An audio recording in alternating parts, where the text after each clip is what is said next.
G'day guys. I'm trying to take my traditional archery a lot more seriously than what I have the last couple of years because I'm just not shooting quite as well as what I think I should be, or at least I wasn't. I'm over 600 arrows deep in less than a week's worth of practice, and some of what I've been doing is shooting over a chronograph. I've got one of those Garmin chronographs. So I'm just going to show you how it can be something which can help you track your consistency when you're shooting a trad bow, and also have a little bit of a chat about how interpreting that data is important, because it can be looked at a couple of different ways. And just got a little target set up here. We'll let some arrows go over this chronograph and we'll get to it. Okay guys, I understand that obviously these might not be available to everybody, but you can get cheaper chronographs out there. They maybe don't work quite so well, or perhaps a better way to describe them would be they wouldn't be quite as reliable. I had a Caldwell which did me well for a couple of years, but it was very temperamental regarding the clouds and cloud cover and stuff like that. So this one here I find I can use in a variety of conditions and it works a lot more consistently. So I go into bow, I enter the projectile weight. This isn't essential by any means because you can do the calculations afterwards, but when it spits the data out onto your phone, it has the energy and stuff there.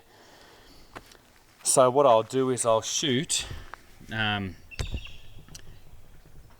dozen arrows at my target just down here.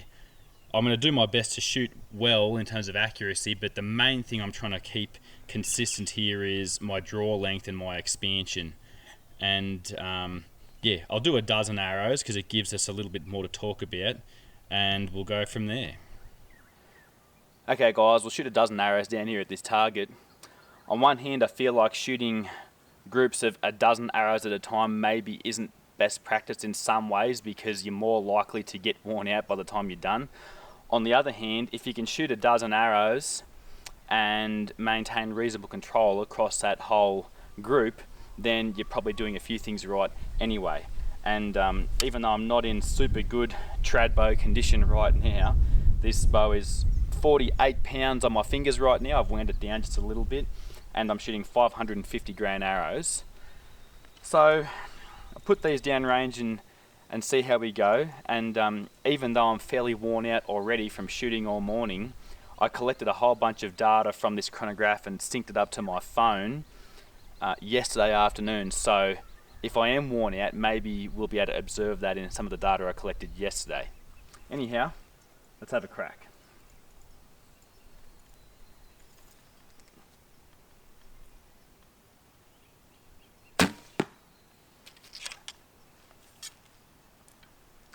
.3.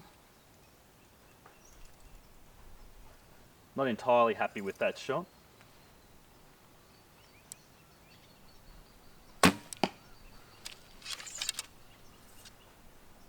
That one didn't register.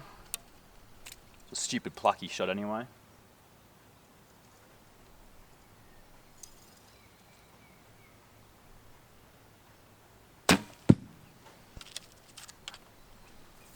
.7.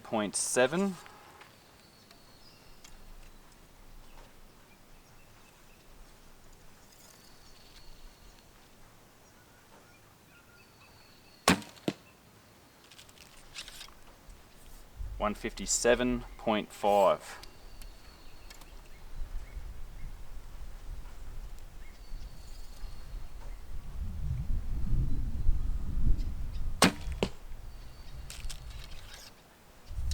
.56.7. I'm holding fairly steady, but I'm shaking a little bit because when I get there and I pick my ammo, I really try to pull through and almost like break the limbs off the bow. But some of those were getting a little bit punchy, which has been a problem I've been working through the last several hundred arrows. So I'll try and hold a little bit longer on some of these ones.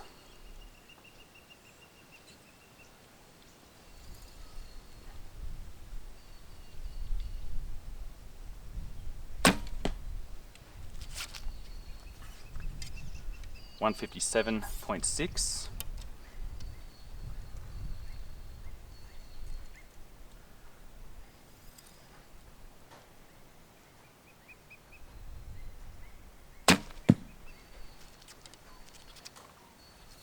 156.6.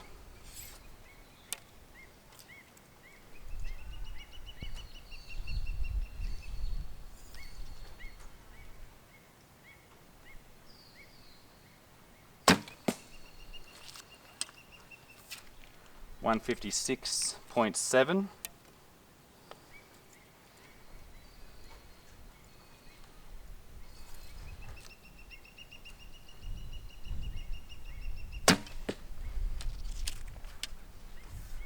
155.5. That one felt a little bit plucky, so I'm not surprised it's the slowest so far. What have I got? 3 left. Try and do 3 longer holds than what I would normally do. Let's see if I can make it happen here.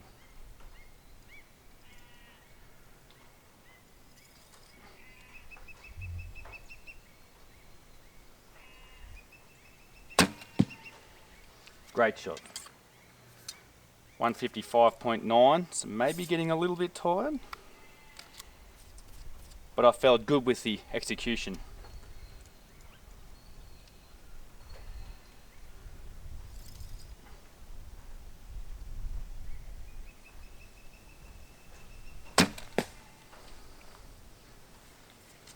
$156.7.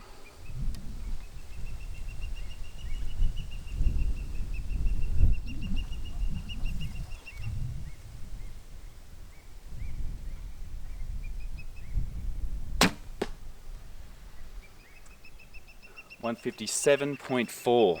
Okay guys, it's registered 11 shots even though I shot 12. I just wasn't quite lined up in a perfectly straight line over the top of it, I think, with one of those shots, but that's okay. We can see here that the average is 156.9, which is about where I would expect it to be. Maximum 157.7, minimum 155.5. So the average is obviously right in the middle of these two numbers here, which is good.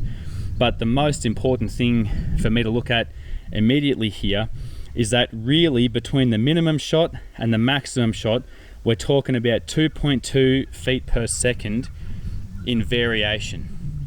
So I'll collect these arrows and send this data to my phone and have a bit of a look at that.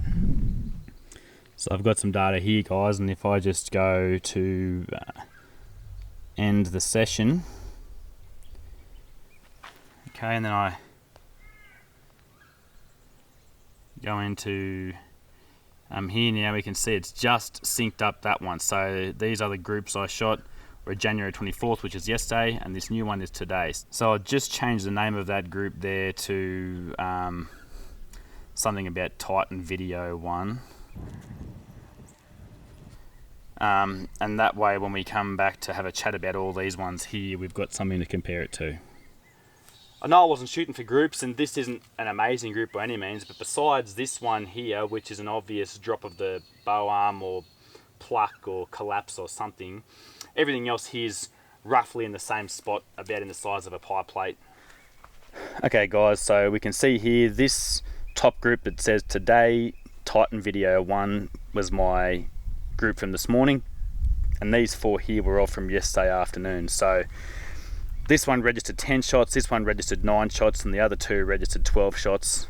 I don't know if the other one's not registering 12 is going to make a big difference to what I'm trying to convey here, but the first group yesterday afternoon, 158 feet per second average, then down to 157.1, 157.2, 156.1, and then 156.9. Okay, so pretty safe to say this bow at 48 pounds on my fingers with a 550 grain arrow is averaging around that 157 feet per second, which is plenty for what I need to do. More importantly though, is that we can see here the highest group was 158 and the lowest was 156.1. So between the highest and the lowest group out of these 5, there's less than 2 feet per second variation, which I'm quite pleased with. But the most important piece of data that we need to look at here is the standard deviation. measured by this bottom right figure on each of these groups here. So without getting too mathematical here, because maths is not my strong suit, the standard deviation essentially talks about how far away from the middle some of those extremes on the lower and the upper end are. So really, the average speed is one thing, but having a lower standard deviation means that even your slowest shots and your fastest shots are still fairly close to the average speed. So even though 158 here was my fastest group, the standard deviation is at 1.3. And we can see here when I was getting a little bit tired, it blew out to 1.3 again. Whereas with these ones here, 0.6, that to me feels phenomenal. 1.1, not too bad. This morning here, 0.7, not too bad. So even though, if we say 157 is about the average of what this bow is doing on my fingers, that's near as make no difference to 157. But we can see that the spread between the highest and lowest shots is really not that much at all. So that's how we can measure consistency. What I'll do now is I'll go back and shoot another dozen arrows, but I'll show you why the standard deviation is a more important thing to look at overall than just the average speed. Righto guys, 10 arrows have registered.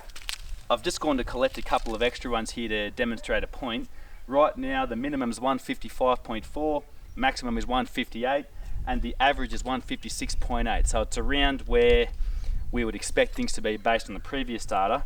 But what I'm going to do now is see if I can get a couple of shorter and longer draws to register and show what that does to both the average and the standard deviation.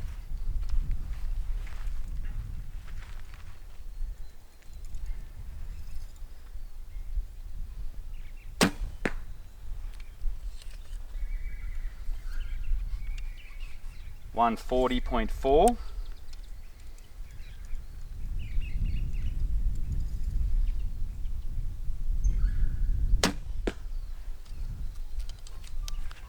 142.6,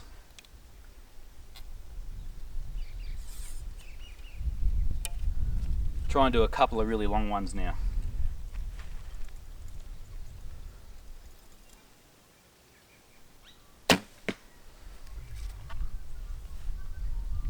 .163.3,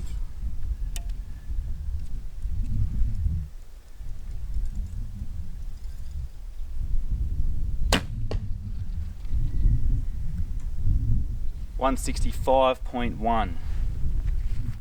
Okay guys, so what I'll do now is I will end that session, and it's synced up with my phone, so I'll just call it standard deviation